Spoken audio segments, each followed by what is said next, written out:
He? Ne? Ablam mı oluyor? Ablam. Melek? 5? 5 yaş.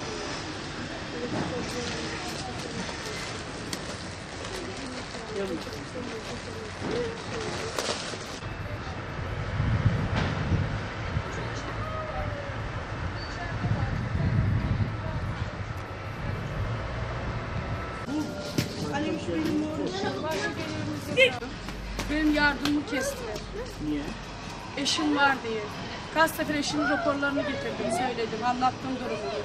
Evime geldiler, baktılar. Biz genciz, bize uygun görmediler böyle sosyal yardımlaşma. 2 sene aldım. 2 sene çocuğumu düzenli olarak okula gönderdim. O zaman gidiyordum. Yani büyük çocuk bazı masrafları oluyor, okul açlığı oluyor.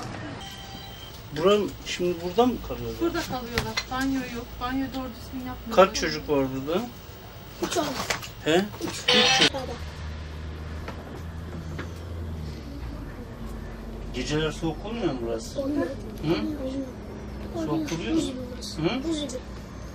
Buz gibi. Kapan açık. Şamur çek. Çampurum. Tabii değil mi? Evet. Ne zaman geldin buraya? He?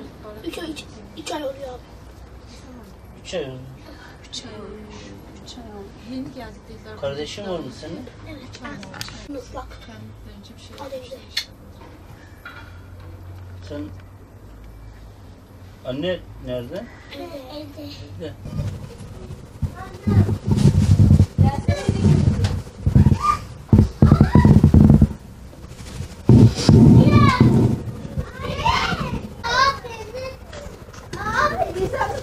Bir maaşım olsun istiyorum yani. Devamlı bir işim. Okuma yazmam yok. Beslerim, bekçilik olur, temizlemek olur, bina temizlerim. Hani ne iş olsa yaparım yani abi. Elimden iş gelir yani. Yani maksat yarın bir gün bir kiraya çıktığımız zaman çoluk çocuğumuzun annesiyle kirasını verememezlik yapmayın diyorum yani.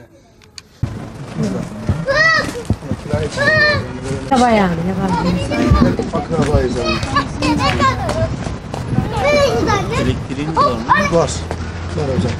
Şuradan elektrik. Orada olmuyor belki mükemmel.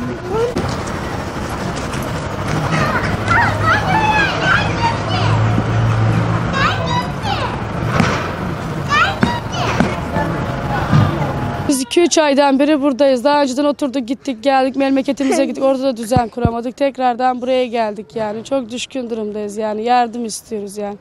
Çoluk çocuğumuz çok perişan durumda burada yani. Gece konuda oturuyorum. Gece çok soğuk oluyor. Odunumuz yok doğru duruyor. Sığınacak bir yerimiz yok yani abi. Çok düşkün durumdayız. Yani düşkün durumdayız. Fakiriz yani. Maddi durumumuz yok. Evde doğru düz eşyamız yok. Yani yardım yani iş istiyoruz. Yani durumumuz yok. Zaten görülüyor zaten yani ne bileyim yani eşimin işi yok. Çoluk çocuğum perişan durumda. Yani hep aynı yani durumumuz görülüyor zaten yani yardım istiyoruz yani. 2-3 aydan beri buradayız. Eşim hurdacılık yapıyor, çöp topluyor. 2 tane çocuk bakıyorum. Ondan sonra makinem yok. Ondan sonra buzdolabım yok. Yardım alıyorum. Her ay 200 milyon destek kartı alıyorum ama dolabım olmadığı için kokuyor, çürüyorlar, atıyorum. İhtiyacım var işte. Eşime iş istiyorum, eşim çalışmıyor. Çok ihtiyacımız var, çok durumdayız. Her şeye ihtiyacımız var işe yani. Eşimin çalışmasını istiyorum, çoluk çocuğuma bakması istiyorum. Kimseye muhtaç olmaması istiyorum. Zaten yaşadığımız belli, hayatımız belli. Hiç istiyorum eşime yani. İş olsa bile ben çalışırım yani. Ben de çalışırım. Çok ihtiyacımız var. Tabii ailelerin durumu hakikaten işler acısı. Yani yaşam alanları da hiç böyle 2019 Türkiye'sine yakışmayacak bir yaşam alanları vardı. İstanbul'un tam burası göbeği, merkezi bir yerde, çöplerin arasında gecekondu dahi diyemeyeceğimiz bir ortamda yaşam koşullarını sürdürmeye çalışıyorlar. İşler acısı bir durum var. Burada kalan bir hanımefendi yaklaşık bir 2-3 hafta önce 40 günlük bebeğini kaybetmiş. Muhtemelen de yaşam koşullarından kaynaklıydı. Diğer tarafta Küçük çocukların durumu zaten yüreklerimizi burktu. Hakikaten aslında buradaki bütün fotoğraf kareleri ve buradaki çekilen bu görüntüler hiçbir şeye söz mahal bırakmıyor. Her şey ortada aslında. Ek bir söze de gerek bırakmıyor. Biz aileleri gördük, ziyaret ettik. Buradan yardım kuruluşlarına çağrımızı yapıyoruz. Ancak bu çözüm değil. Yardım vererek hayatlarını sürdürmeleri çözüm değil. İlk önce buradaki kardeşlerimize bir iş imkanı. Zaten onların da öyle bir talebi var. Biz sizlerden yardım değil, iş istiyoruz diyorlar. Burada çocukların eğitimlerini devam etmeleri için ve sağlıklı büyümeleri için bir kere güzel bir eve ihtiyaçları var. Bir apartman dairesine öncelikle bunu yapmak lazım, çıkmalar lazım.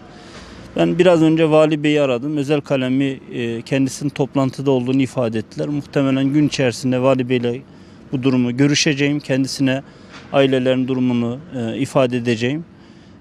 Belediye başkanlarını, diğer yardım kuruluşlarının hepsini biz onları arayacağız. Durumlarını ifade edeceğiz. Ve öncelikle buradan iş adamlarımıza da çağrımızı yapıyorum. Lütfen bu ailelere iş imkanı sunsunlar. Bu noktada biz inşallah aileleri adreslerini veririz. Kendilerine çok rahatlıkla ulaşabilirler. Bir an önce bu ailelerin bu ortamdan çıkmaları lazım. Gördüğünüz gibi hakikaten burası yani 90'lı 80'li yıllarda gecekondu kültürü dediğimiz İstanbul'daki o kültür bile yok şu anda. Yani tek bir odada banyo yok, mutfak yok. Tek bir odada bütün çocuklarla birlikte yaşam sürdürmeye çalışan insanlar var. Yüreğimiz burkuldu. İnşallah bunun bir an önce çözülmesi için de biz de elimizden geleni yardımları yapmaya çalışacağız. Ya bu 2 gün nasıl soğuktu ya? Biz kapı pencere açamadık. Yani